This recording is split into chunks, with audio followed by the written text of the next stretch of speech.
The morning after the massive storm, so just it's about 6 o'clock in the morning. It's been storming all night. There's been 2 or 3 big storms come through.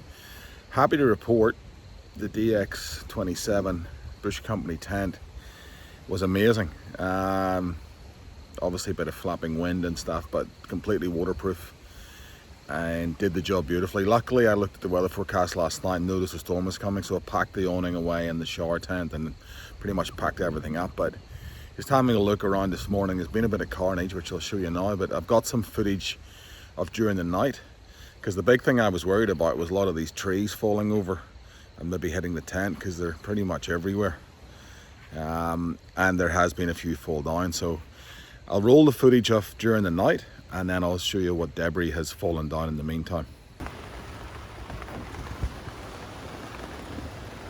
So just a quick update, we have got a pretty big storm that's just coming through.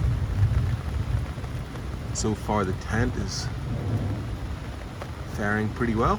I think we have lost one of the poles out of one of the flies, but it was fairly windy and the car was kind of moving around a fair bit. The only thing I'm slightly concerned about at the minute is trees, so we're surrounded by trees, so hopefully a branch or something doesn't fall off. But it's calmed down a little bit. It was pretty wild about 5 minutes ago.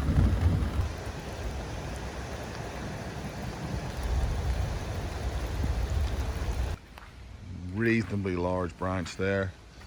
Must have fallen off this tree during the night and literally right beside the car. And then if I come over here to the other side, I'm not sure if we'll be able to see this, but looks like quite a large tree has actually snapped during the night. I don't know if you can see over there. Let me see if I can zoom in. Yeah, so right there, that's fallen down during the night, so it was a significant storm. But we've come out of it all good. So if there's anything I can say, we have tested the Bush Company tent in extreme weather conditions and it's fared beautifully. Have a look at it. Perfect. Just need to dry it out. All right, thanks for watching. Please remember to subscribe and we'll see you soon.